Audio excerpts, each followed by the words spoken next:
자, 오늘은 그리스 로마 사회 구조, 성서 배경 가운데서 그리스 로마 사회 구조에 대해서 얘기를 해볼까 합니다. 그래서 그리스 이제 좀 재미없는 항목들이 많이 남아 있어요.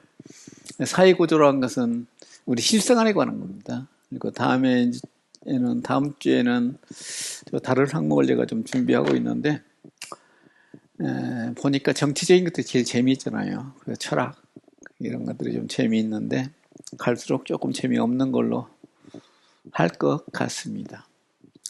자, 그래서 오늘은 이제 다섯 부분으로 나눠서 한번 볼까 합니다. 그래서 계급 구조예요.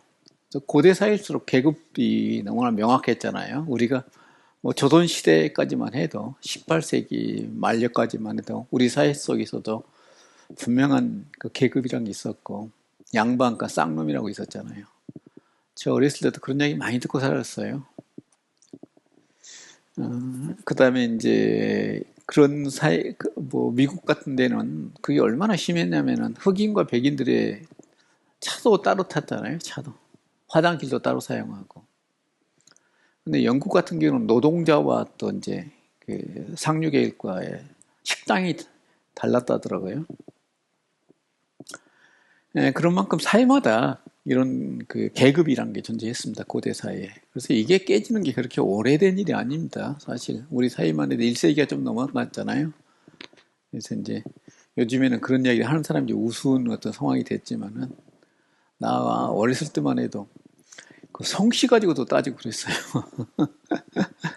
근데 우리 교회 전임 이합전의 담임 목사님이 PC였거든요. 그래서 쌍놈 중에 제일 끝에 머리 PC라고 그 이야기할 때마다 저 어렸을 때 우리 친척되는 할아버지가 친구들 가운데 뭐 PC, 골씨, 뭔 씨는 사귀지 말아라 그런 이야기 좀 생각이 났었습니다. 그 다음에 하루 일과는 우리가 언제 시작해서 언제 우리가 그 하루 일과를 끝냈고 또 밤에는 어떤 일을 했던가 이런 것들을 좀 얘기를 해보고요. 식사. 그 당시에 사람들은 아침, 식사, 점심도 저녁도 있었을 거 아니에요. 그런 것들에 좀 언급 좀 해보고요. 그 다음에 주거시설, 도시 생활에 대해서 얘기를 해보겠습니다. 주거시설 같은 경우는 오늘날도 많이 발굴이 됩니다. 여러분들 뭐 여행 많이 하신 분들은 폼페이 같은 데 가보게 되면 지금도 발굴하고 있잖아요. 전번에 폼페이에 대해서 쭉 보여주는데 야, 제가 갔을 때하고는 비교가 안 되게 지금 많이 발굴됐더라고요. 다시 한번 가야 되나 생각이 들 정도로 많이 발굴되어 있었습니다. 저는 이제 공부했을 때 지금부터 거의 20년이 넘어가네요. 그때 갔었는데 그때만 해도 참 신기하더라고요. 로마가 이렇게 살았구나 하는 생각을. 로마 사람들은 참 1세기 그게 폼페이가 AD 80년 그쯤에 이제 화산이 터졌었잖아요. 근데 그때 삶을 그대로 우리가 보존되어져서 오늘날 이제 알려진 것이니까, 야, 이 사람들 이렇게 살았구나.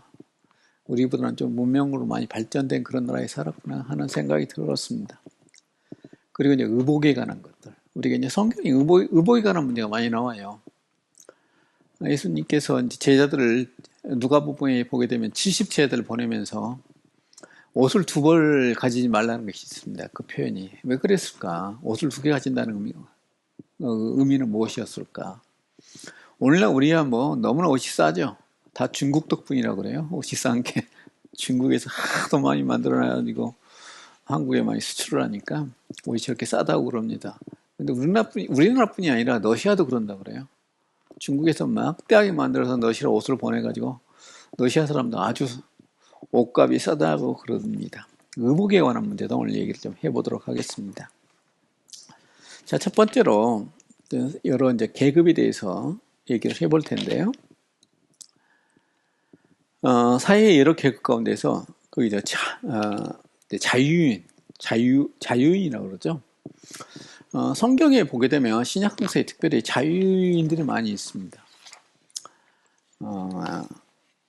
우리가 그러면 이런 자유인들과 그 노예들과 차이가 이름에서 나타나요.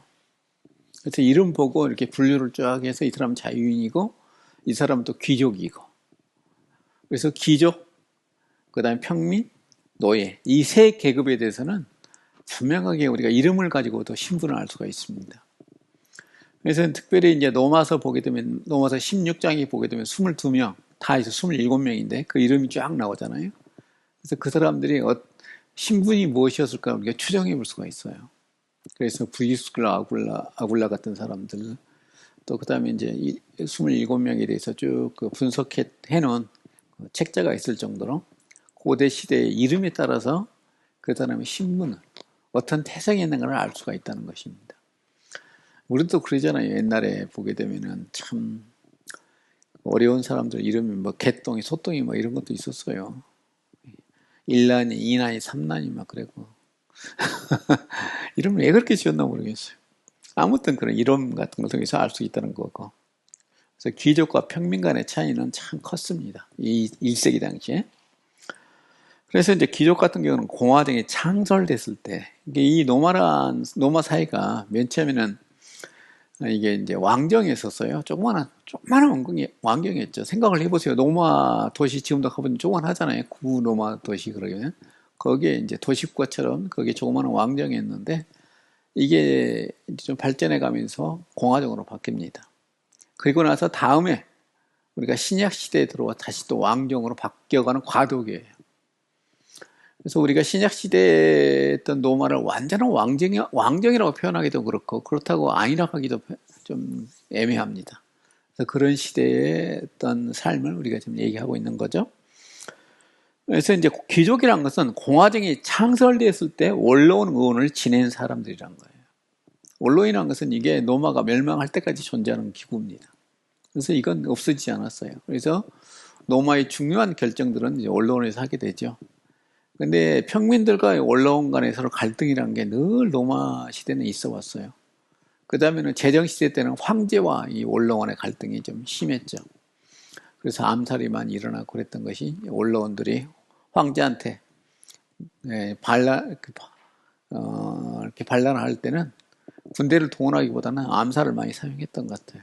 그래서 우리가 초창기 로마 황제들은 암살을 참 많이 당했습니다. 우리가 잘 알고 있는 네로 같은 경우도 암살당했잖아요. 그래서 이 계급은 태어나야 한다는 거고, 귀족이란 것은. 그래서 아무리 부자라도 어떤 직책을 차지한다 해도 평민들이 올라갈 수 있거든요. 공화정 시대 이후에는. 올라가는데, 그래도 평민계급이라는 것이에요. 그래서 귀족이 될 수가 없다는 겁니다. 그런데 이런 어떤 구도 같은 경우는 유대도 마찬가지였어요. 유대도 황궁, 이 사람들, 그 계급에 속한 사람들 귀족이라고 그랬어요.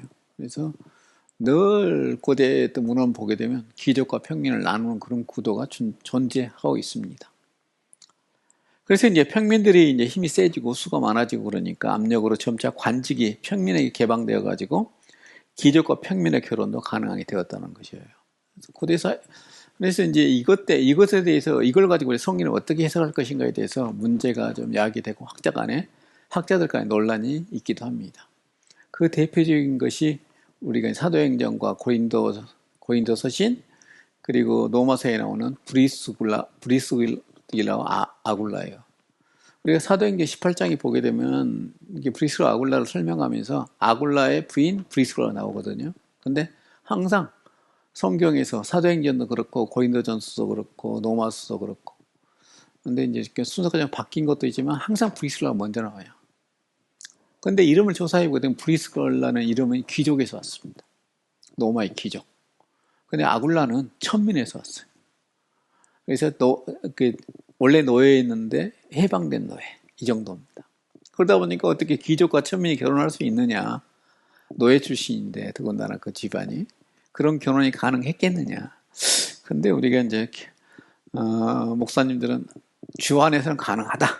하나님 안에서는 다 예수를 믿었으니까. 이 사람들 원래 로마에서 예수를 믿었어요. 그리고 이제 고린도에서 바울을 만나서 사역을 같이 했던 사람들이에요. 로마에서 추방당해가지고 고린도에 와서 바울을 만나고 바울의 사역의 동역자가 되어지고 다시 로마에 들어가서 또 사역을 했던 사람들입니다. 그래서 굉장히 신앙에 열정이 있는 사람인데 그 정도면은 결혼이 가능하지 않을까 하는 게 주장하는 대부분의 목사님들과 보수적인 사람들이고요. 진보적인 사람들은 이 사람들은 부부가 될 수 없다고 그럽니다. 이게 어떻게 허용이 가능하느냐 하는 것이에요. 아마도 목숨을 걸고 한 결혼이 아니었을까, 많이 했다 할지라도 하는 생각이 듭니다. 자, 그 다음에 이제 이렇게 이제 고대사회도 그렇고 우리나라에도 마찬가지지만 부가 이들의 계급을 이렇게 떼받들어주는 기초에 있었어요. 아무리 뭐 언론의 회원이고 그러더라도 돈이 없게 되면 경제적으로 그걸 뒷받침해주지 않으면은 인간은 참 인생은 초라해 보이거든요. 그러니까 이제 조선시대 보면 후기로 오게 되면 그러잖아요. 장관들이 돈이 없어가지고 족보도 팔아먹잖아요. 그런 사회가 있었던 것처럼 노마 사회도 어떤 귀족계급을 떠받들어주고 그걸 그 하부 구조를 형성해 주었던 것은 경제적 부였던 것입니다. 그래서 이제 이게 귀족이 언론이 있으면 그 다음에 이제 기사계급이 있거든요. 그래서 기사계급에 들어가려면은 이게 40만 테르티우스라고 그래요. 로마의 돈의 단위예요. 1940년대 제가 읽었던 로마에 관한 책들이 좀 많은 자료들을 내가 이렇게 얻었던 것이 노마라는 책이 있어요. 1953년에 출판된 것입니다. 프랑스에 출판된 건데 영어로 번역된 것을 제가 세미나에서 이용도 우리 같이 읽기도 하고 우리 지금 이 수업에도 많이 제가 사용도 하고 다른 책들도 참고하고 그러는데 이게 이제 그 책이 1953년도에 출판됐으니까 자료가 1940년대 40년 자료로 해서 16,000달러라고 그럽니다. 그 다음에 이게 이제 기사계급에 들어가려면 그렇고 원론에 들어가려고 그러면은 이제 100만 세스테르티우스인데 이것은 4만 달러 정도가 된다고 그럽니다. 그런 가치가 있다는 것이죠. 그래서 오늘날을 따져보면은 훨씬 그 달러가 좀 올라갔겠죠. 그래서 이제 기사란 말은 뭐냐면은 말 한 마리와 함께 전쟁에 참가할 수 있다는 의미에서 왔다는 것이죠. 그래서 노마의 시민이라는 것은요, 초창기에는 노마 군대는 시민들로 구성되어 있었습니다. 그래서 이제 노마 시민권자가 없는 사람들은 노마 군인이 될 수가 없었어요. 노마 군대는 두 종류의 군대가 있습니다. 하나는 노마 정말 노마 본토에 있는 그런 군대. 이게 이제 가장 막강한 군대죠. 거기는 완전히 노마 시민들로 구성되어 있고 주요 구성원들이 가장 핵심적인 사람들은 백부장이었다고 그래요. 우리 신약성서에 자주 나오죠. 근데 백부장들이 어찌 보게 되면 그 장교들입니다. 그래서 로마 군대 핵심을 이루는 그런 사람들이고 초창기에는 로마 같은 전쟁을 치르게 되게 되면 장군이 군대를 모집합니다. 그러면 자발적으로 자기가 군 장비를 전부 돈 주고 사서 갖춰가지고 그게 참여하고 그 전쟁에서 승리하게 되면 전리품을 나누어 갖는 그런 형태가 로마 군대였어요. 그러지만 지방에는 지방군이 있습니다. 그래서 그 지역에 있는 그 로마의 어떤 통치하는 방법이 총독도 있지만은 되게 그 지역은 그 지역에 사는 왕이나 아니면은 그 지역에 유력한 사람이 그 지역을 맡아서 다스리거든요. 그러면 그런 사람들이 군대가 있기 때문에 그런 군대들을 지방군이라고 그랬어요. 그렇지만 그들도 로마의 식민지에 속해 있었기 때문에 군대는 같이 협력해서 전쟁에 참여하게 돼요. 그러면 전적으로 신뢰하지 않았던 것 같아요. 그래서 대표적인 것 중에 하나가 헤롯 같은 경우가 그렇습니다. 헤롯 왕가 같은 경우도 헤롯 왕가가 노마와 이집트의 전쟁에 많은 도움을 줬습니다. 그래서 헤롯 왕가가 그 오랫동안 이스라엘 팔레스틴의 왕으로서 노마의 지지를 받을 수 있었던 것입니다. 그래서 귀족에 속한 사람은 전체 인구의 1%에 해당된다고 그래요. 넘지 않았다고 그럽니다. 그래서 한 2,000명가량을 넘지 않았다는 거죠. 근데 기사계급은 원로원 계급의 10분의 1밖에, 귀족 계급의 10분의 1 미만이었다 그럽니다. 그래서 이제 원로원들이 이제 수가 많아지고 그래요. 이렇게 물려받고 그러다 보니까 우리가 동로마 제국의 역사를 보게 되면 그 당시에 원로원이 한 2,000명까지 되었다고 그래요. 그래서 이게 5세기에 동로마 제국이 엄청나게 이제 좀 내란이 쌓일 때가 있었거든요. 그때 이제 황제가 전부 이 언론을 죽여버리는 그런 일이 있습니다. 이 황제가 여러분들 지금도 콘스탄티누스라고 그러고 이스탄불이라고 그러죠. 지금은 우리는 기독교인들은 지금도 콘스탄티노플이라고 부르는 그 도시가 있는데 거기 가게 되면 성 마리아 성당이라고 있어요. 지금은 몇 년 전에 거기를 이제 이슬람 성전으로 바꾼다 그런 이야기가 신문에 나가지고 서로 자기들 논란이 좀 되더라고요. 근데 그 성전, 그 마리아, 뭐죠? 그 당시에 그 왕궁을 지었던 게 황후의 이름을 따서 만든 거거든요. 근데 그 황후가 그 당시에 창녀 출신이에요. 그러다 보니까는 그게 이제 언론에서 엄청 반대가 심했죠. 그게 계기가 돼가지고 이제 반란이 일어납니다, 언론에. 그래서 언론에서 모여가지고, 야, 너는 황제 아니야. 그러니까 황제가 도망가려고 짐을 막 싸고 있는데 그 황후가, 창녀 출신의 황후가 와서 그런 거죠.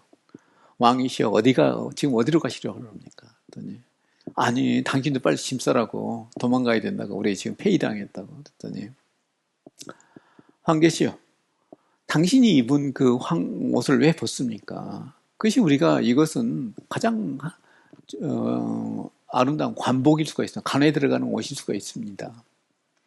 그러니까 황제가 그 이야기를 듣고 정신이 바짝 난 거예요. 그래가지고는 정신 차리고 자기 이제 호위대를 불러가지고 이걸 어떻게 하면 좋겠느냐 해서 이제 호위대들이 서로 낸 안 중에 하나가 뭐냐면은 자, 이틀 후에 거기에 보게 되면 여러분들 큰 그 컨스탄티노플의 그 중앙에 보게 되면 그 운동장 같은 게 있어요. 지금 아무것도 없는데 옛날에는 거기에 이제 그 원형 경기장이었다고 그래요. 그래서 원형 경기장에 전부 모이라 그래라. 귀족들 모여가지고 거기에 대해서 중대한 황제가 이제 중대한 발표를 한다 그래. 그런 소문을 냈어요. 그러니까 야 이제 완전히 황제 물러나고 우리가 새로운 황제를 선출하겠다고 모였다가 거기에서 군대를 동원해가지고 2,000명을 다 학살해버린 그런 게 역사적 사건입니다. 그래서 그 자기 와이프의 덕분에 자기 황제의 직위를 지켰잖아요. 그래서 그 궁을 지은 거예요. 근데 그 궁에 대해서 전부 콘스탄티노플 갔을 때 그 미국 교수 설명하던데 지금도 불가사의하다네요. 그 당시에 도저히 지을 수 없는 궁을 지었다고 하더라고요. 저는 잘 모르겠습니다. 건축학을 몰라서. 그래서 그 이슬람이 그 콘스탄티노플을 점령해 놓고서 그 비슷한 것들을 지으려고 그 옆에 보게 되면 큰 이슬람 성전이 있잖아요. 그 뭐라 그러죠? 그 자기들이 채플 같은 게 있잖아요. 어마어마하게 그게 지었는데 원래는 그렇게 똑같이 지으려고 그랬대요. 근데 못 지었다 하더라고요. 자, 중요한 건 아니고 원래는 굵은 줄무늬에 그리고 기사계획은 좁은 줄무늬의 옷을 입었다는 것이에요. 그래서 고린도후서 10장에 이렇게 사회적인 지위에 연연하는 것을 없애야 한다고 언급하고 있다는 것입니다. 저도 이런 이야기를 많이 하는데 교회에서도 참 안타까워요. 교회 안에서 우리가 어려운 사람들 좀 교회 안에서는 좀 길을 펴도록 해줘야 되는데 우리 교회가 많이 못 그런 것 같습니다. 심지어는 어떤 교회는 서울에 지금은 없어졌나 모르겠어요. 서울에 어떤 교회는 우리들 의사들끼리만 모여서 예배드리겠다고 하는 그런 교회도 있었어요. 그래서 그 교회에서 담임 목사 이렇게 담임 목사를 뽑는다고 그러는데 조건이 신학 박사일 것, 미국에서 박사학위를 받고 들어온 사람일 것, 뭐 그런 조건이 있었는데 제 후배가 거기를 어플라이한다고 그래서 미친놈이라고 그랬어요. 제가. 아무튼 그런 교회도 있어요. 그래서 그 교회 예쁘게 지었어요. 자기들끼리 돈 내가지고. 쳐가지고 우리는 이런 훌륭한 목사 모시고 우리 교회는 100명도 안 되지만 이게 우리들끼리 자유롭게 아주 수준이 비슷한 끼리 모여가지고 예배드린다. 미친놈들이죠. 그런 교회가 아닙니다. 하층민이 기사기업에 어릴 수 있었고 기사기업의 사업과 행정사무를 특출했다는 사실은 기독교 사회의 경계를 넘어 널리 전파되는 데 기여했다는 거죠. 그래서 이제 기사계급까지 올라갈 수 있거든요. 노예에서도 올라간 사람도 있습니다. 그래서 노예가 해방이 되고 평민이 돼가지고 거기서 이제 많은 사람들한테 인정받고 그러게 되면은 그런 뭐 신분 상승이 가능했던 게 노마 사회였다고 그럽니다. 그래서 이제 그게 역사적으로 그런 사실이 많이 있어요. 그래서 노마 시민들은 소득세가 없었어요. 소득세가 면제됐고 속기로부터 거둔 세금에 의존한 거 있었습니다. 노마가 어마어마하게 식민지를 많이 가지고 있었기 때문에 거기서 오는 세금을 가지고 자신들의 충분히 노마 시민들이 삶이 영위가 되었던 것이죠. 그 다음에 노마 정부는 조용까지는 시장 감독을 파견하여 공정한 도량을 사용하는 것을 검사했다고 그래요. 그래서 터무니없는 바가지 요금을 부과를 못하도록 보호하였다고 그럽니다. 이게 플린이라는 그 총독이 있었어요. 제가 자주 언급했을 겁니다. 배경 연구하는데 상당히 중요한 사람이기 때문에 그래요. 근데 우리는 우리 말로 아직 번역이 안 되는데 영문으로만 많이 나옵니다. 플린이라고. 근데 그 사람이 여기도 편지를 하나 쓴 게 있어요. 자기 친구가 하나 있는데 자기 친구가 이제 정치인이었는데 황제로부터 추방당했어요. 그러면 저기 성 같은 데로 가서 유배당에서 살고 있거든요. 그러면 이제 황제가 죽고 다음 황제가 되면 풀려나가는 경우가 대부분입니다.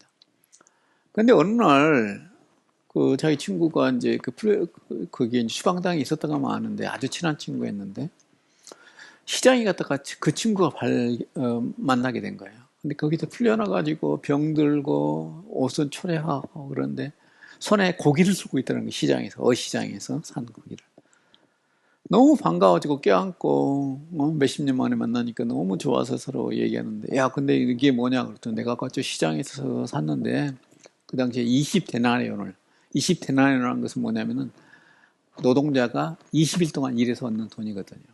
그것을 주고 이 고기 5마리를 샀다고. 그래서 집도 없고 이제 그런데 나 저기 어디 가서 좀 빌려가지고 살고 있는데 이걸로 해서 내 체력도 좀 회복하려고 그런다. 근데 이걸 20데나리온을 샀다는 거냐? 그랬다고. 어디서 샀냐? 이제 시장에 이제 할아버지한테 샀다고. 근데 그걸 꾸짖는 장면과 그 이야기를 자기 편지에 기록하고 있어요. 그러면서 이런 일이 일어난다. 그러면서 그 도시의 언론에 이걸 보내가지고 다시는 이런 일이 일어나지 않도록 그래야지만 우리 시가 발전할 수 있다 하는 그런 편지가 오늘날까지 남아 있습니다. 그래서 이런 조연관들은 대개 그 지역 사람을 임명했습니다. 그래서 그 지역에 유력한 사람을 임명해서 그 도시의 노마의 조연관으로서 일을 하도록 했다고 그래요. 석주는 부유한 사람을 가리켜 덱브리오라고 불렀다고 그래요. 그래서 그런 사람도 있었고 이들은 의회를 구성하고 세금을 거두는 일을 감독했다고 그럽니다. 그래서 이 사람들이 이제 시민권자들이 그 도시의 시민권, 노마 시민권이 아니어도 그 도시 시민권이 있거든요. 그래서 노마 시민이면 그 지역 살게 되면 당연히 그 도시의 시민권을 얻게 됩니다. 그래서 의회가 구성하고 세금을 거두는 일을 감독했다는 거죠. 그래서 속주에서 노마가 부과한 세금을 채우지 못할 경우 이런 조연관들이 채워넣습니다. 그래서 그런 기록들이 많이 남아있어요. 그래서 그 시민들이 너무 고맙잖아요. 자신들이 세금을 다 못 냈는데 이 조연관이 부자니까 세금을 내줬다 그래서 그걸 칭송하는 비석 같은 게 오늘날까지도 발굴되어지고 그럽니다. 그래서 사도행전 19장 31절에 아시아의 관원들은 이들을 가리킨다라고 우리가 주장합니다. 그래서 이들의 재산은 노마 귀족들의 10분의 1에 불과했다고 그래요. 그래서 노마 귀족들이 얼마나 부자였는가를 알 수가 있는 거죠. 그래서 노마 귀족들은 지방에다가 광대한 그 영토에 자신들의 농장을 가지고 있었어요. 그래서 이 사람들은 노마 귀족들은 우리가 가게 가서 뭐 살 게 없었다고 그래요. 시장에 가서. 왜냐면은 다 거기서 올라오니까 어마어마한 과거에 옛날 1세기 당시에 뭐 시장에서 파는 거 해봐요. 과일이나 곡물이나 이런 거잖아요. 1차원적인 어떤 재료이기 때문에 별로 살 일이 없었고 특별히 자신들이 사는 것은 비싼 향료 같은 거 이런 것들은 샀다고 그럽니다. 중산층이 늘어나지 못했던 이유는 귀족들이 노예를 필요했기 때문이라 그러는데 공화정 시대에 노마 언론에서 심각하게 논의했다는 기록이 있습니다. 노예를 폐지하자 하는 것이었어요. 왜 그러냐면 이 노마 시대에 노예가 되는 어떤 구조가 있거든요. 근데 가장 많이 노예가 되는 게, 물론 뭐 아버지가, 부모가 노예면 자녀도 자연스럽게 노예가 되지만은 전쟁 포로들이에요. 근데 여러분, 전쟁 포로를 잡아갈 때요, 그냥 안 잡아갑니다. 똑똑한 사람만 잡아가요.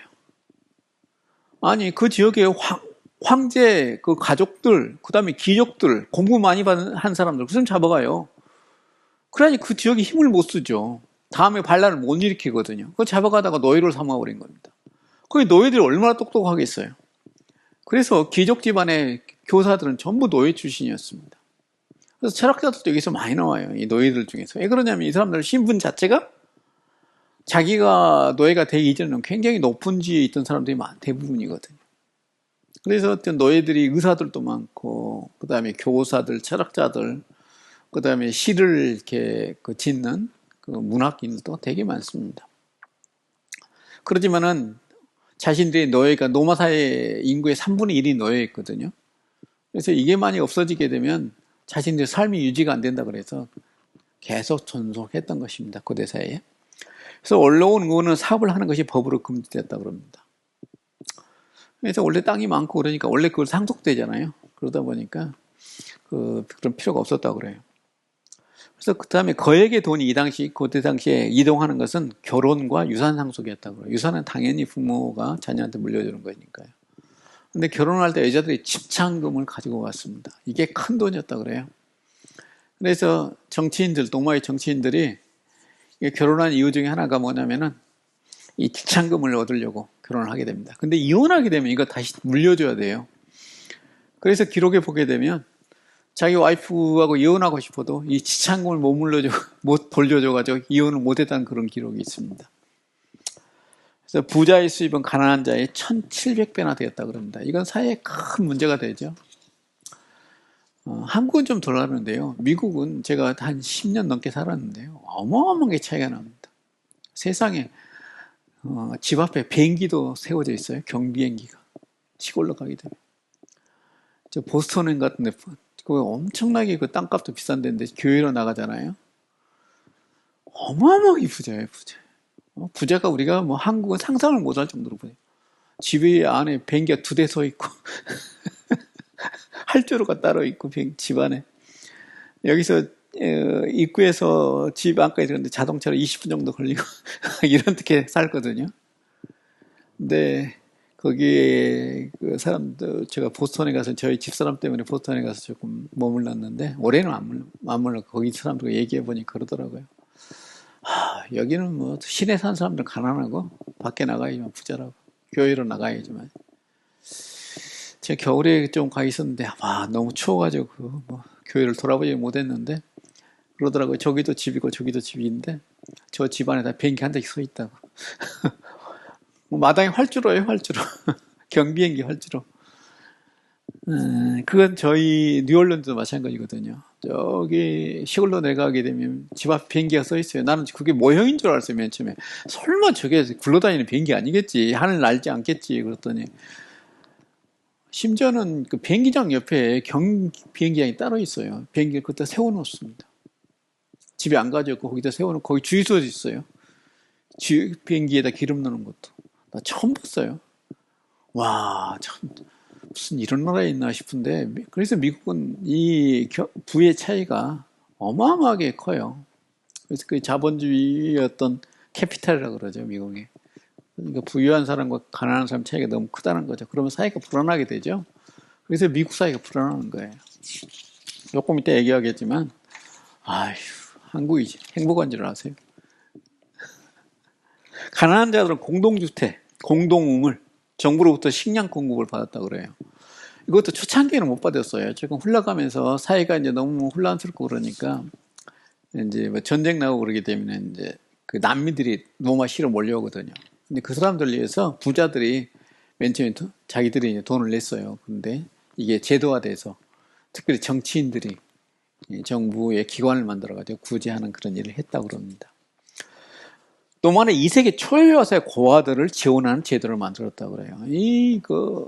특히 노마 사회도 고대 사회가요, 어린이들에 대해서는 어마어마하게 뭐라 그럴까, 사람 취급을 안 했습니다. 그래서 조금 핸디캡으로 태어나면 그냥 버려버리고, 그냥 거기 또 버리는 장소가 있어가지고, 막 큰 도시 옆에는 거기다 어린이를 놔둬버려, 죽어라고 놔둬버린 거죠. 그게 너무나 비일비재해가지고. 그러다가 거기서 또 안 죽고 살아난 사람이 다음에 이제 철학자가 되는 사람도 있습니다. 참, 그래서 제가 그 노예와 어린이의 차이는 뭐냐. 노예는 상속권이었고, 자녀들한테 상속권이 있는 차이밖에 없다. 두드러기에 맞는 것은 너무 당연한 거고요. 공부도 얼마나 귀족들은 빡세게 시켰는지, 거의 밖에 나가서 이렇게 하늘을 못 볼 정도로. 앉아서 계속 받아쓰기처럼. 선생님이 얘기하면 그거 전부 받아가지고 외우고. 그 당시에는 판때기에다 했거든요. 판때기에다 이렇게 하얀 걸로 문칠해가지고 이렇게 쓰는 것이었거든요. 그거 받아 적고 외우고 이런 것들이 하루 종일 받아 적고 외우는 것이 공부였다고 그래요. 오늘날 같이 설명해 주는 것도 없었다는 거죠. 자, 노마는 2세기 초에서 고아들을 이렇게 좀 지원했다는 그 제도가 만들어졌고요. 노마인들은 가난한 사람이 가난하게 된 것은 신의 뜻이라 생각을 했습니다. 그래서 그들 자신의 어리석음이 그 결과로 가난하게 되었다는 것이죠. 자, 보호자와 피보자입니다. 이것은 우리가 사회학에 있어서 고대 문헌을 연구할 때 아주 중요한 카테고리 중에 하나입니다. 보호자와 피보호자. 이것들이 이제 그 피보자들이 보통 이제 평민이나 노예들이 그런 일을 했어요. 노예는 당연한 거고, 평민들도 돈을 없는 사람들 피보호자 역할을 하고, 돈 있는 사람들은 그런 사람들을 많이 둘수록, 피보호자를 많이 둘수록 사회 유력자가 되는 것이죠. 그래서 이런 걸 통해서 이제 부자들이 피보호자들한테 돈을 나눠주거든요. 아침에 잠을 깨우는 사람, 그 피보호자도 있었어요. 그러면 또 잠을 깨우고 나면은 귀족들을 그 사람 돈을 주는 거예요, 얼마씩. 그리고 어디 가게 되면 경호도 해주고, 비가 오게 되면 우산도 들어주고, 그리고 마차가 지나가서 옆에 호의도 해주고요. 걸어서. 그게 피보호자들 일입니다. 그래서 부의 재분배를 위한 정부의 개입이 전혀 없었기 때문에 이런 제도를 통해서 자연스럽게 부자들의 돈이 조금이라도 서민들한테 나누어지는 그런 역할을 했다는 것입니다. 그래서 상류층 사람들에게서 돈을 조금씩 받아다가 하층민 사람을 달래는 사회를 꾸려나갔다는 것입니다. 그렇지 않게 되면 전부 강도되죠. 우리 고대 사회에 강도들이 많았던 것들도 이런 경제 분배가 안 되기 때문에 그렇게 강도들로 많이 전락하게 되는 것입니다. 보호받는 자들이 병에 걸리거나 딸을 시집 보내기 위한 지참금이 필요한 사람에게 법적인 재정적인 지원을 보호자가 했던 것입니다. 피보호자는 보호자의 선거를 지원하고 힘든 일을 하며 길을 갈 때 보호하고 그의 사회적 지위가 향상되도록 노력했다는 것이에요. 그래서 이게 이제 공화정치 시대 때는 그 지도자들을 뭘로 뽑냐면 투표를 하게 되거든요. 그러면 거기 소리를 막 질러주고 그 사람이 연설하게 되면 막 응원을 해주고 막 그런 일을 이 피보호자도 했습니다. 근데 이제 왕정 시대 되니까 그 사람들이 이제 선거제도가 별로 필요하지 않았죠. 그렇지만 로마는 멸망할 때까지도요, 이런 그 시민들의 의식이 상당히 높았습니다. 그래서 이제 보호자가 법정에 설 경우는 피보호자들이 시끄럽게 떠드는 것도 시끄럽게 떠들어서 판사들을 협박하는 거죠. 오늘날 우리나라 법정에 떠들게 되면 뭐 구금시켜버리죠. 아무튼 그런 것들을 도와했다는 것입니다. 노예에 대해서 얘기를 좀 해볼까 합니다. 이렇게 로마 시대는 어쩌면 노예 사회라고 얘기를 해요. 로마 시대를 어떻게, 이 고대 사회를 어떻게 얘기해야 될 것인가, 여러 가지 평가가 있지만은, 한마디로 노예들이 모든 일을 다 해주는 것이에요.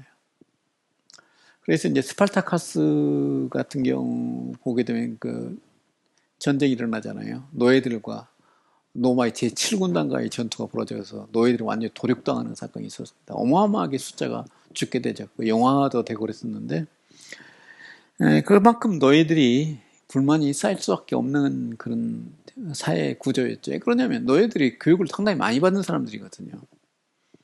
그런데 이 사람들을 갖다가 노예로 끌려가서 하는 것이 뭐냐면은 검투사 만들어가지고 자기들 구경거리 만들고 심지어는 이 노예들이요, 로마의 그 원형 경기장 있잖아요. 거기에 되면 그리스 사람이 쓴 여러 가지 시나 이렇게 그 희곡 같은 게 있습니다. 그걸 그대로 재현해요. 그래서 전투 장면까지 재현했다고 그러잖아요. 거기서.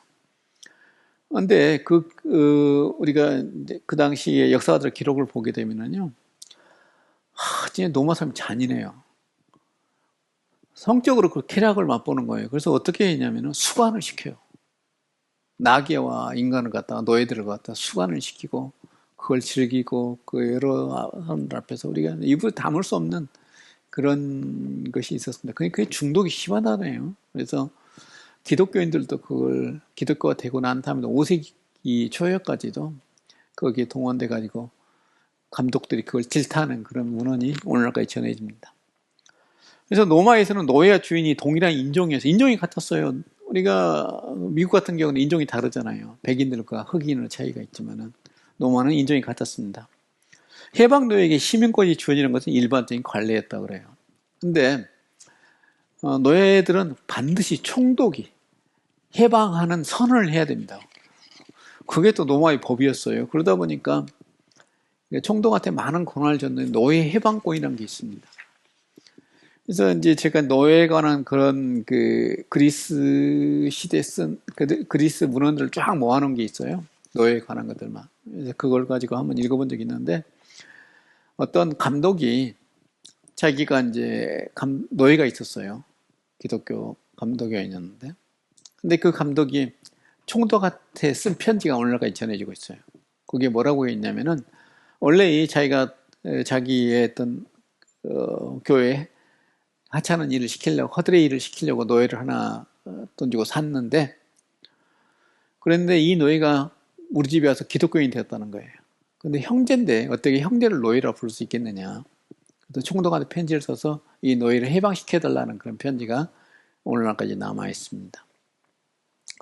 그래서 노예 생활은 주인에게 달려 있었고 그 사람들이 어떤 생사의 여타권이 그 주인한테 있었거든요. 그래서 스토아 철학은 사람들의 모두 운명에 지배되는 것이지 그들의 사회적 지위에 책임이 있는 것은 아니라고 주장했다는 것이에요. 그래서 우리가 고린도전서에 보게 되면 그 노예에 대한 이야기가 나옵니다. 노예와 주인의 역할에 대해서. 얘기하면 노예들도 주인처럼 생각해야 되고 주인은 섬기는 삶이니까 노예처럼 생각하라 하는 것이 바울의 처방이었어요. 그러다 보니까 사회학자들은 바울의 이 태도에서 사회를 제대로 이해하지 못한 목사의 이야기라고 해서 엄청 질타를 합니다. 사회학자들은 고린도전서를 가지고. 그리스도인들은 노예 해방을 주장하지는 않았다. 그들은 노예를 인간적으로 대해 주었다. 그것은 확실한 것 같아요. 문헌들의 그런 기록들이 있습니다. 노예 해방. 로마에서는 노예들이 자유함을 얻을 수 있었고 그들이 주변 사이에 동화되는 일은 얼마든지 가능했다는 것이에요. 그래서 마케토라는 천민 신분에서 출발하여 로마 사회의 최정상까지 올랐을 뿐 아니라 부와 지위 모두를 얻는 대표적인 인물이다. 그런데요, 노예도 여러 종류가 있어요.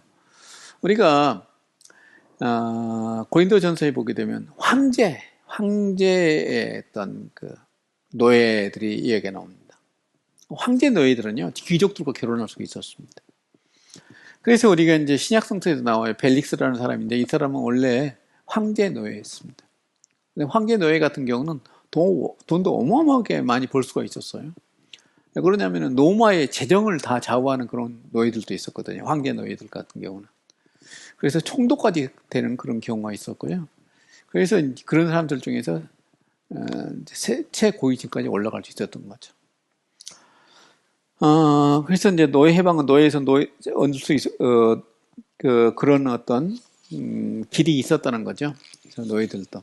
그래서 로마서 마지막 16장에도 자유인이란 표현이 많이 나오는데 그 사람들은 대개가 다 원래 조상들이 노예였는데 다음에 자유인이 되었다는 의미에서 자유인이라고 표현하지 않았을까라고 우리가 추정해 볼 수 있겠습니다. 그래서 노예의 자녀는 자유인이었고 법적인 차별을 금지했다. 그래서 노예에다가 자유인이 된 사람 경우는 자녀들도 자유인이 되었다는 것입니다. 그래서 해방 노예가 사회에 고관이 되거나 상류층으로 신분 상승에 지장은 있었지만 경제적 부를 쌓을 데는 지장이 없었다. 돈을 버는 데는. 그래서 우리가 이제 복음서에서 제일 우리 그 뭐라고 할까 설교할 때 목사님들이 힘들어하는 것 중에 하나가 불의한 동간이라는 그런 비유가 있습니다. 예수님 비유를 말씀하시는데요. 행동은 정말 잘못됐어요. 우리가 도덕 윤리적으로 도저히 용납할 수 없는 행위를 하는데 예수님께서 그걸 지혜롭다 얘기하고 평가하고 있거든요. 근데 거기서 뭐 막 10,000달란트라는 단위가 나옵니다. 여러분들 달란트란 건 뭐냐면 1달란트가요. 금 1kg을 얘기해요. 나는 돈을 안 따져봐서 모르겠어요. 근데 1만 달란트라고 하면 1만 킬로면 몇 톤이라는 얘기죠. 그걸 뭐 빚졌다고 그러니까 상상할 수가 없죠. 그래서 팔레스틴 전체를 1년에 세금도 300달란트인가 350달란트 막 그러거든요. 로마에서 개인한테 팔아요. 세금 권리를 거둘 수 있는 권리를 팔 때 그렇게 팔거든요. 근데 1만이라면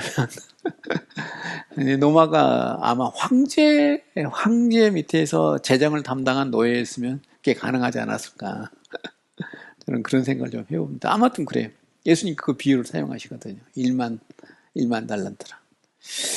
근데 이런 사람들은 노예 출신이지만은 부는 어마어마하게 부를 가지고 있었다고 얘기를 합니다.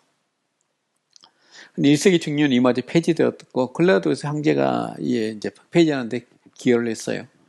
우리가 로마의 지도자 황제들이 얘기하는데 클라우디우스에 대해서 얘기를 한번 제가 했었어요. 이 사람은 카리쿨라의 조카였습니다. 근데 다리도 절고 사람이 언어를 했다고 그래요. 말을 잘 못했다고 그래요. 그래서 카리쿨라가 얼마나 사람들을 많이 죽였냐면 똑똑한 사람 다 죽였어요. 조카고 뭐 자기한테 조금이라도 뭐 도전할 것 같으면 다 죽여버렸어요. 그런데 이 사람 하도 어리버리하고 그러니까 살아남았던 거죠. 근데 카리쿨라가 워낙 이상한 짓을 많이 하니까 근위대가 암살해버렸습니다.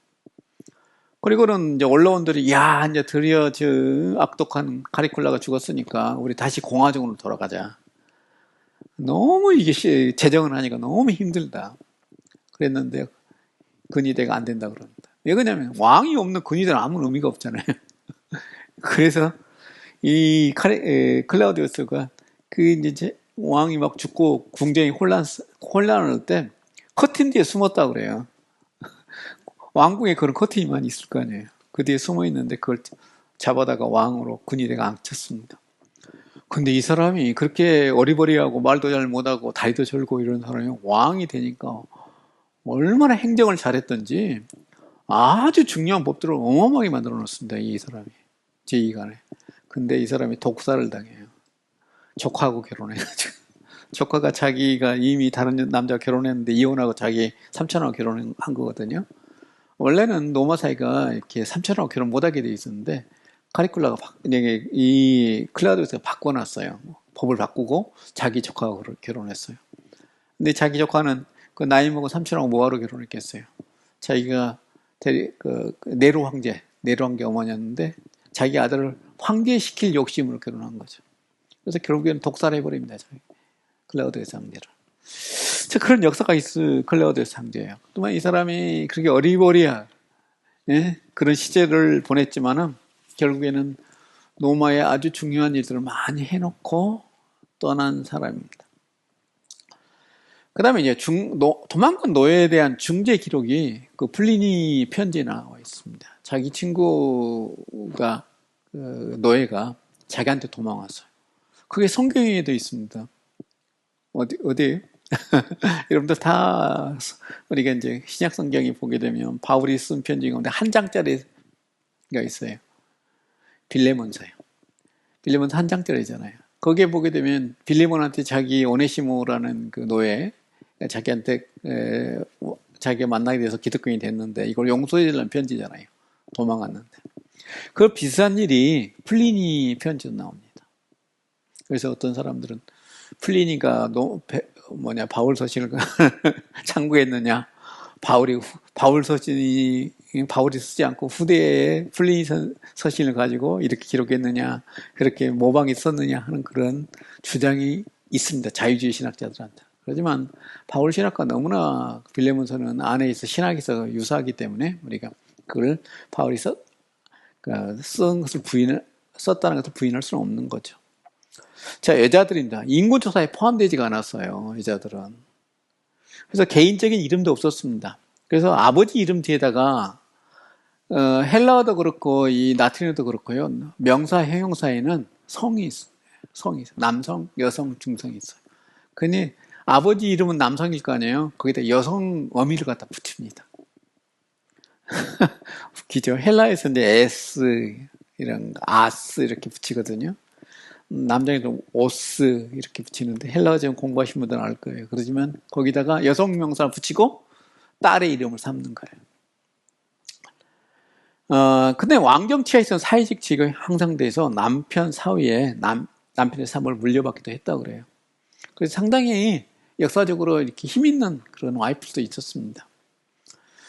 그 중에 이제 플리니는 자기 와이프하고 아주 그 애틋한 그런 정을 편지로 남기기도 했어요. 근데 이제 우리가 그 로마 유명한 철학자들, 정치가들 가운데서 부부 사이가 굉장히 좋은 사람도 있었어요. 그래서 자기 와이프가 자기의 가장 중요한 그 조언자가 됐다는 그런 기록도 남기기도 합니다. 투표권은 없었지만 시민권이 있었다고 그래요. 묘하죠? 그래서 헬라보다 로마 여성들은 이동 자유뿐만 아니라 활동도 가능했다고 그래요. 그래서 이런 행위는 클라우디우스 덕분이다. 그래서 클라우디우스가 여성의 사회적 지위를 상당히 높여놓은 사람 중에 하나입니다. 근데 이게 재정으로 옮겨가면서 여성의 지위가 좀씩 높여져요. 원래는 로마 시대에는 공화정 때는요, 여자들한테는 남편한테 이혼을 청구할 수 없었어요. 근데 이게 재정에 들어오면서 이혼을 청구하는 사례가 궁중에부터 시작되어집니다. 그래서 아우구스티누스 딸이 결혼을 3번 했거든요. 근데 전부 이혼을 자기가 청구해서 이혼하는 거예요. 근데 자기 아버지가 시켰어요. 왜? 손자를 얻어야 되기 때문에. 후계자가 없으니까 딸을 통해서 얻으려고 딸의 결혼을 3번 하게 됩니다.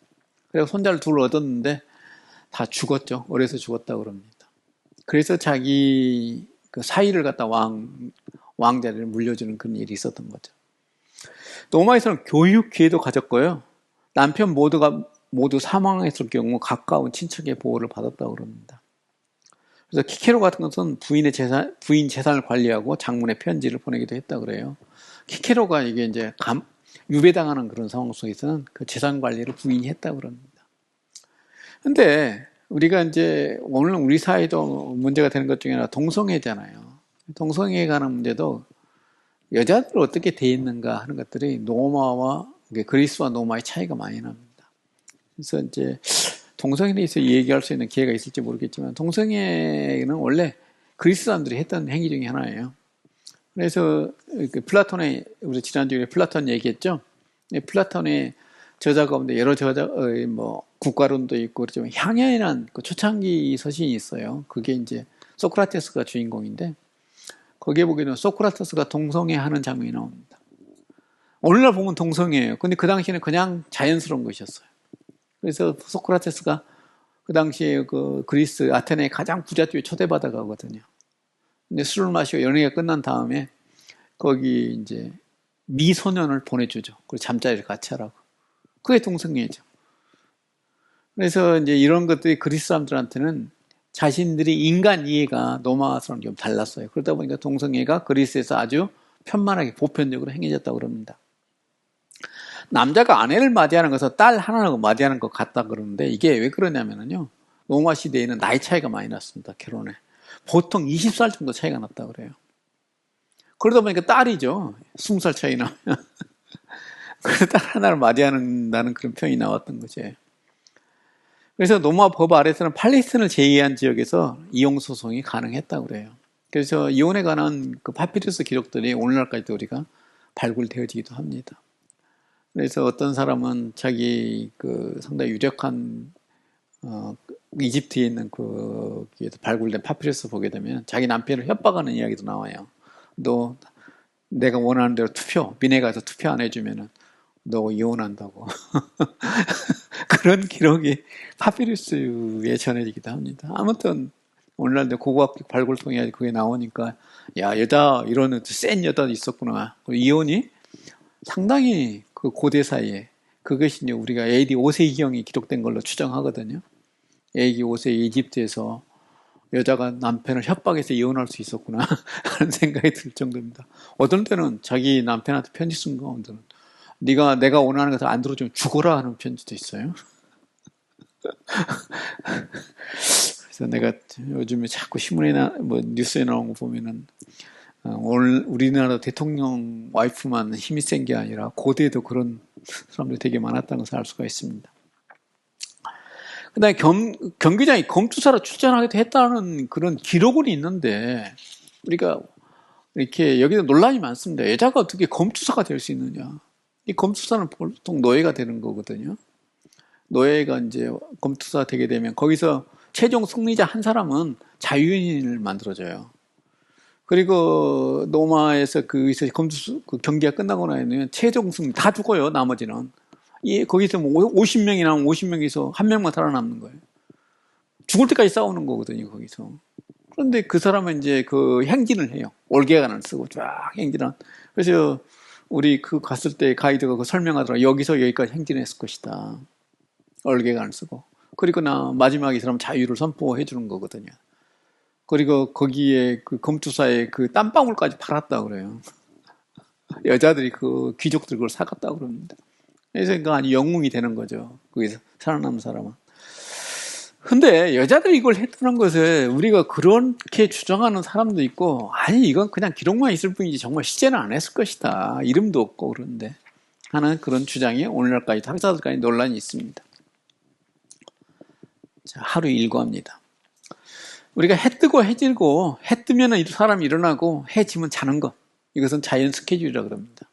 그래서 고대 사회는 이게 너무나 자연스러운 것 중에 하나였었어요.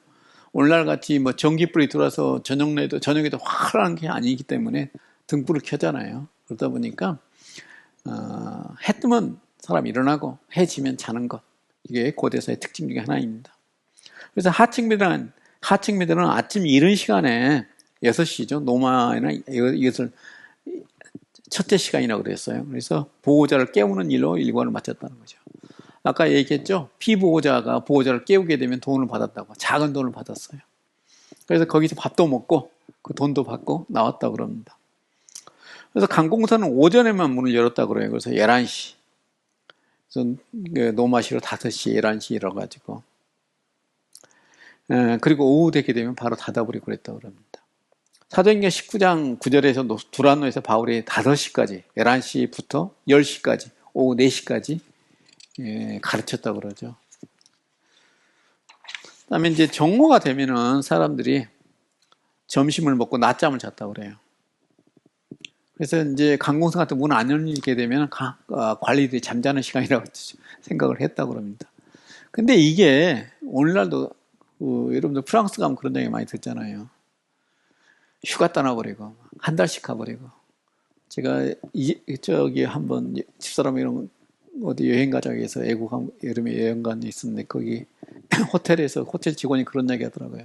얼마나 묵을 거냐. 그래서 우리 3박 4일로 왔다 그랬더니 그래서 같이 얘기 좀 하는데 유럽 사람들 와서 한 달씩 머문다네요. 와, 돈이 얼마나 많은. 근데 이제 이게 그 지중해 사람들의 어떤 문화인가 봐요.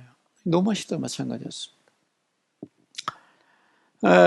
그다음에 정오가 되면 점심을 먹고 낮잠을 잤고 저녁이면은 가벼운 운동과 목욕을 하고 저녁 식사를 했다고 그럽니다. 그래서 저녁 식사 시간은 오후 3시쯤 했다고 그래요. 한국 사람들은 상상하기 힘들죠. 한국 사람은 빨리빨리 해야 되고 죽으라고 일해야 되고.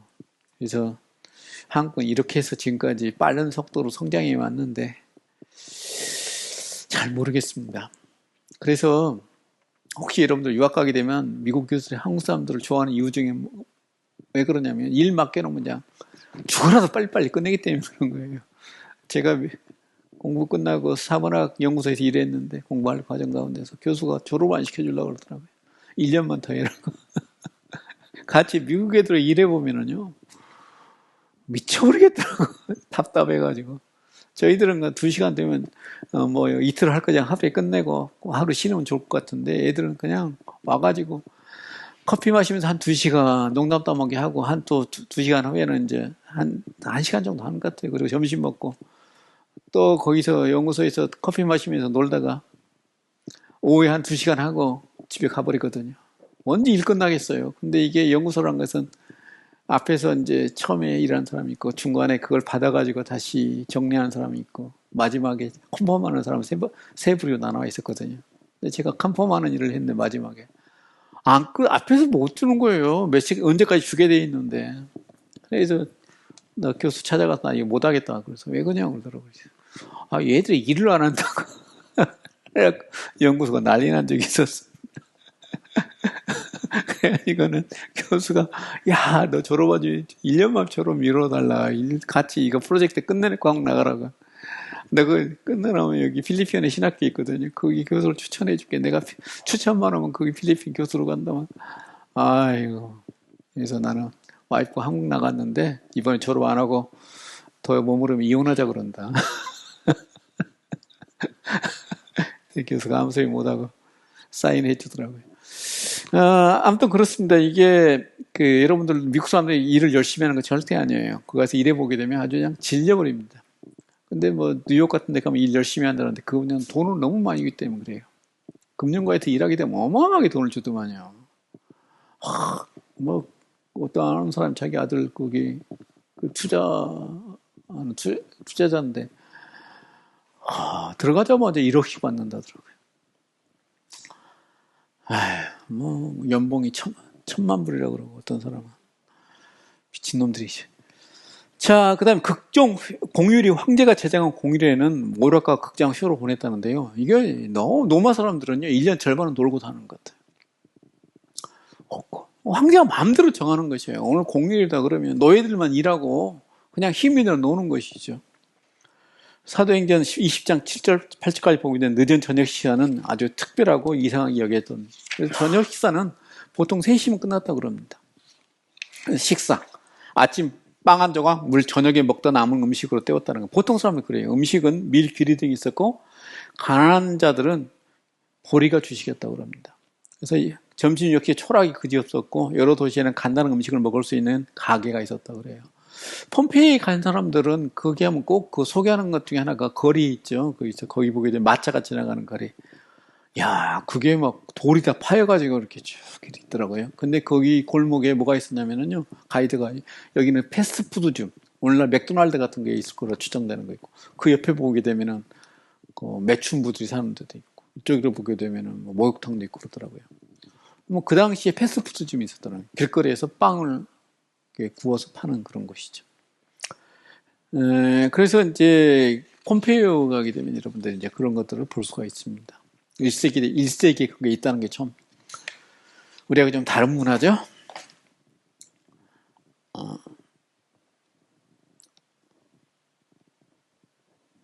저녁은 주 식사를 했었고 헬라인들은 저녁 식사를 심포지움이나 품위 있는 마음처럼 발전시켰다는 거예요. 헬라 사람들도 시작된 거예요. 왜냐면 뭐냐면 저녁에 귀족들이 밥 먹으면서요. 거기서 이제 주제를 정해 토론을 하는 거예요. 철학도 토론하고 헬라 사람 철학 좋아했잖아요. 그래서 정치적인 문제도 서로 논하고 그런 장입니다. 그래서 향연 같은 거 보게 되면 그런 이야기가 많이 나와요. 저녁 식사에 초대받는다는 것은 사회적으로 자부심을 가져온 중요한 문제였다. 초대받는 것에 대해서 굉장히 익숙했다는 거죠. 그래서 중요한 사람들 저녁에 초대해서 같이 음식을 나누고 토론하고 이런 것을 즐겼다고 합니다. 그래서 여러 사람을 초대했으며 마태복음 22장 1절부터 14절처럼 초대장을 보냈다고 그래요. 거기서 예수님이 비유로 얘기하고 있지만 노마 사람들은 이건 아주 자연스러운 것 중에 하나였습니다.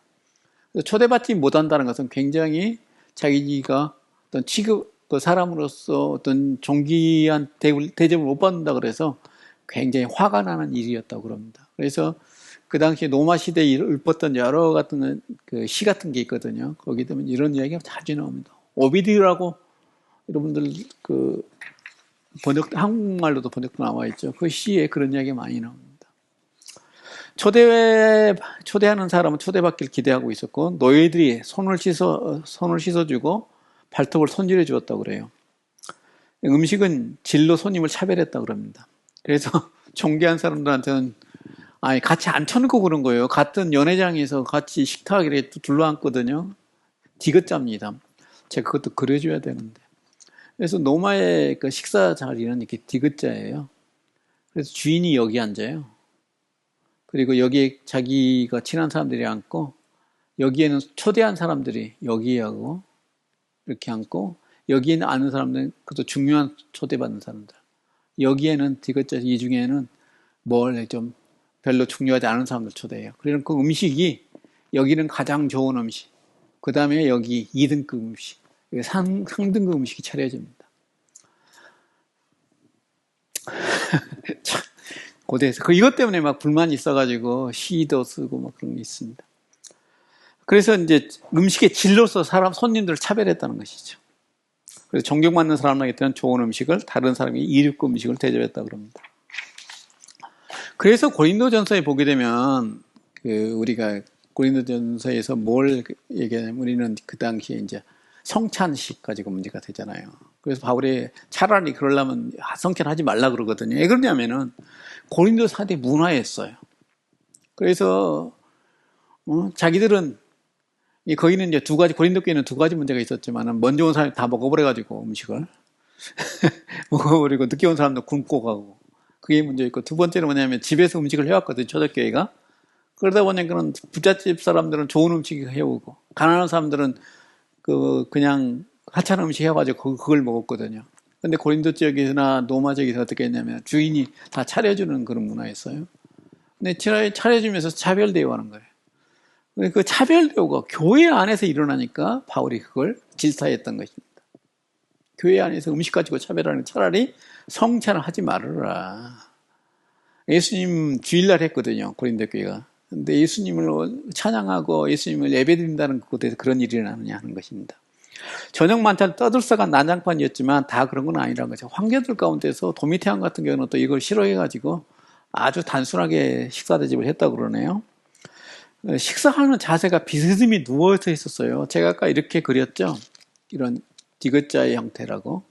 그래서 우리가 최후의 만찬 같은 경우는 미켈란젤로 그랬나요? 누가 이렇게 이런 식으로 되어 있거든요. 근데 이건 잘못된 그림이라는 거예요. 중세에는 이렇게 했었어요. 근데 로마 시대 1세기 당시에는 이렇게 디귿자였어요. 그래서 예수님이 여기 앉고, 아마 여기에 요한 있고 베드로 이렇게 앉고, 여기에 다른 제자들이 쭉 앉고, 제자들 중에서 조금 지금 못 본 사람 여기 앉지 않았을까라고 우리가 추정을 해봅니다. 그래서 만찬은 해가 있을 때만 끝났다고 그래요. 식사한 그런 것이고요. 노마의 식당은 3명씩 침사에 기대어 누워서 먹었고요. 이게 공화정 시대하고 제정 시대에 다릅니다. 공화정 시대에서는요, 주인들, 남편들 옆에 밑에, 남편들이 침대에 누워있으면 누워서 비스니 밥 먹고 했으면 그 침대 옆에서 시종을 들었어요. 근데 제정 시대 되니까 같이 눕습니다. 그래서 한 식탁에 3명씩 들어놓아서 누워서 음식 먹는 게 일반화되었다고 합니다. 그래서 여기에서 막 이상한 일이 일어나가지고 그걸 비난하는 시가 오늘날까지 전해지고 있습니다. 그래서 누가복음 14장에 나와 있는 것은 노마의 그런 식사 배치를 염두에 둔 그런 표현이라는 거죠. 그래서 어떤 여자가 누가복음에 보면 예수님의 발을 닦는 그런 장면이 있죠. 이게 만약에 나같이 이렇게 의자에 앉아 있으면은 발 닦는 게 좀 이상하잖아요. 근데 들어 누웠을 때 그 발을 닦는 것은 너무 자연스러운 모습이었다 얘기하는 것입니다. 그래서 이런 어떤 구조였다면 요한복음 13장에 나와 있는 요한이 예수님의 이제 가슴에 누웠다는 거, 이것은 있을 수 없는 일이다라고 주석가들은 주장합니다. 노마 사람들의 도시 생활입니다. 가난한 자들은 단순한 주거지, 부자들은 호화주택을 살았다고 그래요. 집들은 담 하나 사이를 두고 붙어 있었고요. 치안이 불안 때문에 밤에는 사람들이 얼씬도 하지 않았다고 그럽니다. 한국은 옛날 선교사님들이 오게 되면 제가 선교사님들하고 같이 공부를 했었거든요. 선교사님이 그런 얘기 하더라고요. 한국이 너무 좋다고. 그래서 뭐가 좋냐 그랬더니 총이 없어 좋다고. 그래서 그걸 실감하지 못했는데 제가 미국 가니까 실감했던 게, 저희 신학교 앞에 뭐가 있었냐면요, 마약 딜러가 상이 있었어요. 거기에 보면 차가 항상 있어요. 근데 거기를 지나다가 새벽 기도 온 우리 목사님 하나가 그 총으로 6발을 자동차에 맞아버렸어요. 사람이 다치지 않았는데 차가 어떻게 됐겠어요? 다행히 타이어 쪽을 이렇게 총으로 맞아가지고 이게 마약하고 그 난리를 피운 거예요. 노마는 땅값 때문에 공동주택이 일반적이고 노마에 제가 뭐 아파트가 많았던 이유가 그거라는 거죠. 그래서 아파트에 산 사람들이 제일 문제가 뭐냐면 불날까 겁나서 3층에 살고 그랬거든요. 1층에 불나게 되면은 타 죽게 되잖아요. 그래서 이것 때문에 늘 염려하고 살았다고 그럽니다. 천체 단독주택이 존재했다고 그럽니다. 공동주택에 방 3개가 있었다고 그래요. 하나는 침실, 하나는 거실, 하나는 뭐 또 다른 그런 실로 해서 3개로 나누었다고 그럽니다. 하수시설이 있었지만 정화제는 없어가지고요. 사람들이 대변 같은 거 보게 되면 그냥 그 아파트에 던졌다고 그래요. 창밖으로. 그래서 그런 시도 있습니다. 지나가다가 돌멩이 맞는 것보다는 오물 맞는 게 낫지 않느냐 하는 그런 시가 있을 정도 노마 시대 시입니다. 유대에는 수도 시대에 갖춰져 수세식 화장실이 넓은 식당이 있고 크고 비싼 집들이 있었다. 그런 것들도 이제 부자들이 있었다는 것이에요. 우리가 여기에서 우리 생각해야 될 중에 하나가 가버나움에 예수님께서 복음 전했던 그 장소가 있어요. 지붕을 뜯고 그 친구들 내리는 장면이 있잖아요. 그 집이 예수님 집이냐 아니면 베드로 집이냐 뭐 여러 가지 논란이 있는데 요즘에 와서 주석가들이 되게 예수님 집이라 생각합니다. 예수님이 원래 직업이 목수잖아요. 그래서 그런 집 하나 짓지 않았느냐라고 추정하는 거죠. 그 다음에 마가 다락방에 120명이 모였다고 그러네요. 사도행전에. 근데 120명이 모이는 집은 고대사에 없었다는 것이에요. 귀족들도 이렇게까지 모이지 못했다는 겁니다. 그래서 그것은 아마도 성전이었을 거다. 성전에서 기독교인들이 모이는 그런 교회를 얘기하지 않는가라고 생각합니다. 의복에 있어서 유대인들도 기본적으로 로마 의복 스타일을 따랐고요. 로마에는 토카, 그리스에는 히마티온. 그래서 이제 히마서 그런 분류가 있었다는 거죠. 근데 여러분들이 로마 가게 되면 그 티로 타워에 가게 되면 유대인들의 또 조각상이 있어요. 사진도 많이 나와 있더라고요. 거기 되면은 그게 이제 유대인들의 옷이 그려져 있거든요. 근데 그것도 유인합니다. 유대인들은 왜 옷을 입는 모습이 오늘날까지 전해지지 않냐면은 이집트 사람 이런 것들은 그림으로 많이 남아 있거든요. 로마 사람도 그렇고 그것은 상을 남기지 말라는 십계명에 따랐다고 그러네요. 그다음에 겉옷은 공식적인 행사 때나 겨울에 보존해서 입었고요. 그다음에 이제 몸을 사용하고 이제 이렇게 활동기를 할 때는 옷을 벗었다고 그래요. 그래서 사도행전 7장에 보게 되면 스테반이 순교할 때 바울이 옷을 지켜주잖아요. 돌멩이 던지려고 옷을 벗어야 됐다는 거죠.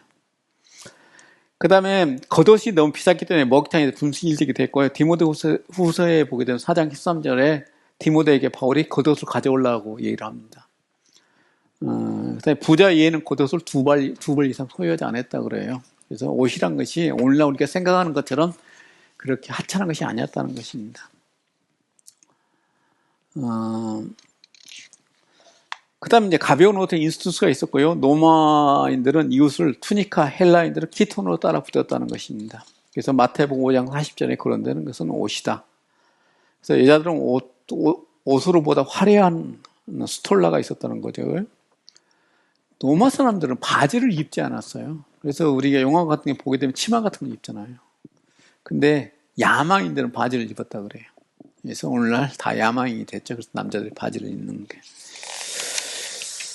자, 그 다음에 이제 마지막에 남녀 모두 옷이 길이를 조절하기 위하여 허리띠를 둘렀다고 그럽니다. 그래서 양모는 겉옷 만든 일반적인 재료이다. 양으로 만든 천으로 해서 옷을 입었다고 그럽니다. 자, 이렇게 해서 오늘 우리가 로마의 사회 생활에 대해서 같이 살펴봤습니다. 감사합니다.